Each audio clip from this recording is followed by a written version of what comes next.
Have you ever found an awesome deal on a cruise for like $199, but then you go to book it and it's like $1,200?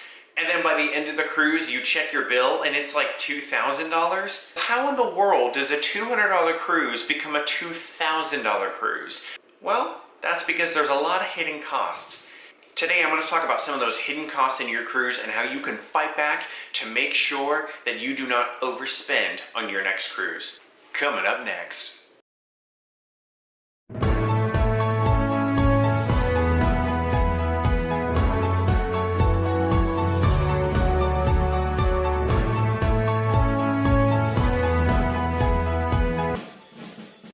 Okay, so there is no secret that there's a big difference between the brochure price of your cruise and the actual cost of your cruise. Today, I'm going to help you eliminate some of those costs from creeping up on you and then causing you way more money than they should actually be. Guys, if you're new to my channel, my name is anthonyjpow, or we'll cut that down to anthonyjpow. If you are looking for travel inspiration and tips and tricks about how you can make your vacation the best possible, you've come to the right channel. Please subscribe, hit that bell icon for notifications so you can see all upcoming content that I post weekly. Gratuities. Gratuities is something that no one really plans for, but on cruise lines, it is really important that you don't let these gratuities creep up on you. So when you were going to book your cruise, there are gratuities that you have the option of paying up front. I definitely recommend this. These gratuities that you're automatically charged are covering like your main dining staff and your room steward, but not really a whole lot else. Prepaying these is awesome because you don't have to worry about having to tip someone later on. But if you're gonna go and get a drink at the bar or get a spa treatment or even having a porter take your bags onto the cruise for you, those prepaid gratuities are not covering, so you are gonna have to shell out some extra cash. A good way to avoid these gratuities from sneaking up on you is by booking drink packages or dining packages that are offered, because a lot of times there is an automatic gratuity that is charged with the cost of your package.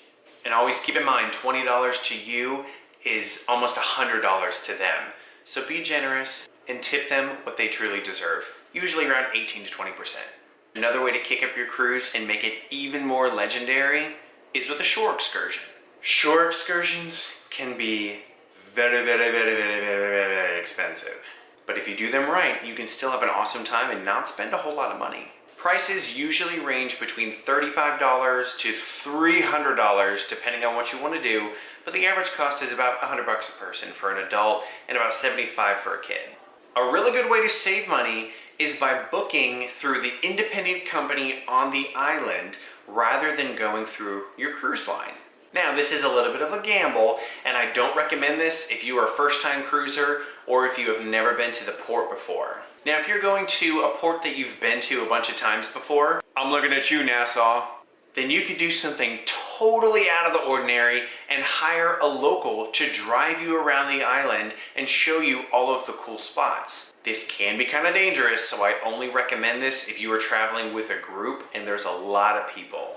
You could potentially see a whole nother side of an awesome exotic island that no one else on your cruise is going to get to see. In almost every advertisement, the cruise lines talk about all of the awesome onboard activities that you can do.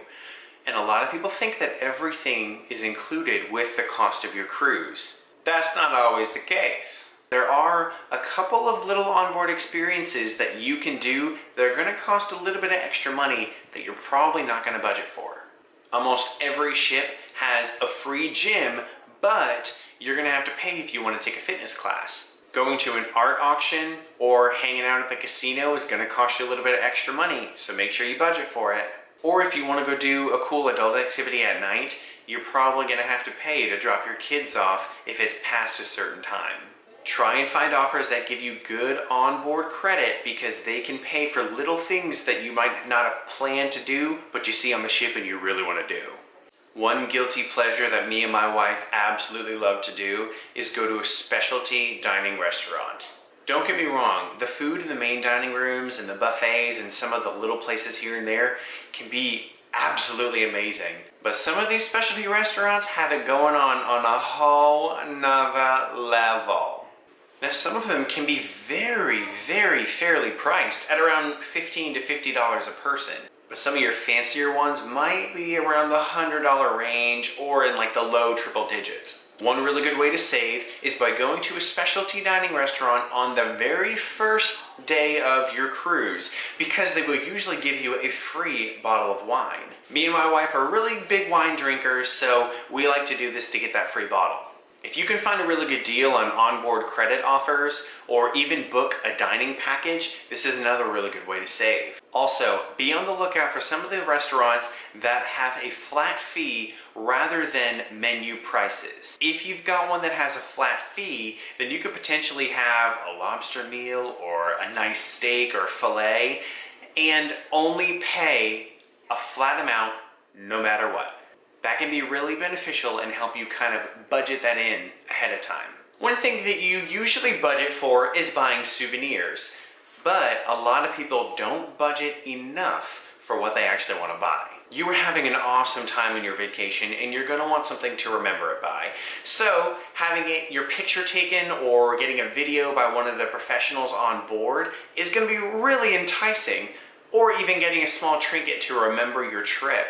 But getting them on the ship from the cruise line is mega expensive. When we buy souvenirs, which we do every trip, we always get them on port at one of the islands or destinations that we are visiting.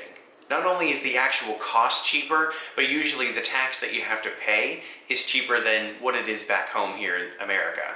Plus, you're getting a lot of cool handmade things by locals rather than something that was produced in a factory somewhere.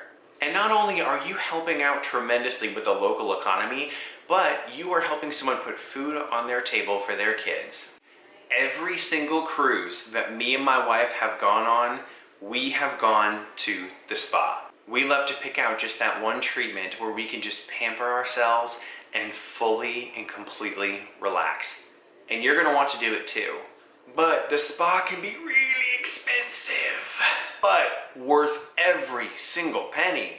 One of the best massages that I have ever had in my life was on a cruise. Save money by doing like a 50-minute massage instead of a 90-minute because they're a lot cheaper. Or book a couples massage where you guys are in the same room together because that'll be cheaper than getting them individually. Or if one massage or treatment is not enough for you and you know you're gonna be back, buy in bulk. The first cruise me and my wife ever went on, we went and got 3 massages and a body treatment in the same 7-day cruise. It was so expensive, and had we booked all 4 of those together, we probably would have saved a couple $100s. In our day-to-day lives, we are used to having internet pretty much everywhere you go. It is not the case on a cruise ship. Sometimes you're in the middle of the Atlantic or Pacific or any other ocean and you do not have a Wi-Fi connection, but your ship does. And they're gonna make you pay for it. Internet packages are usually ranging anywhere from like $7 to $20 a day, depending on what type of network you're gonna be needing. Now, you can avoid these internet package charges by going to the free internet cafes that are on the majority of ships out there. Get it online beforehand because it's gonna be a couple dollars cheaper than if you were to purchase it on the ship. If me and my wife are ever cruising and our kids are back home, we usually always get at least the basic plan. That way we can use like Facebook Messenger, so we can contact someone back home who's watching our kids. But if you are willing to take a gamble, do not buy the internet package, because if there is anything that goes wrong during your cruise, the cruise line will usually comp you the small plan. Not many people know this, but a lot of the ships out there have laundry services. You can go the dry cleaning route where they're going to do everything for you, all the way from washing to folding and pressing, but a lot of times you're going to have to pay per weight and per load, and that can get really pricey. But if you absolutely have to do laundry, save money. It will cost you a little bit of time, but go to the self-service machines and spend a couple bucks per load to wash and dry them. If you want to go super cheap, bring like a travel size detergent and wash some of your clothes in your bathroom sink. It's going to be a lot of extra work and a big hassle, but you're getting clean clothes for absolutely nothing. Before I get to the last and biggest hidden cost of your cruise, if you're finding value in this video, please like it and share it with your friends so they can get some good value out of it too. Now, the biggest way to jack up your bill on your cruise is alcohol. You can get some drinks for like $5, which is great, and then you can get some drinks for like $50 if you want a super high quality premium spirit. Even if you think that you are not going to drink a whole lot, trust me, you are. You're in vacation mode. Me and my wife, we always get the drink package because it saves us so much money. On one cruise, we didn't get it and my wallet was hurting for a while. I could go on and on about this, but I actually have another video that's all about why you should get a drink package. So click on the card up there and then you can see all that information rather than listen to me babble on for 13 and a half minutes. A good way to save if you don't get the drink package is by getting the drink of the day. A lot of your major cruise lines will offer a special and it's usually like $1 or $2 off the discounted price. Not a huge discount, but it still adds up over time. So those are the hidden costs of a cruise. Get ahead of them, plan for them ahead of time, or just practice saying no to all those extras that you can be offered, and your cruise will not be as expensive as you originally anticipated. Thank you guys for watching. Please like, subscribe, hit that bell for notifications, and you can see more videos coming up soon every week. My name's Anthony, and I'll see you next time.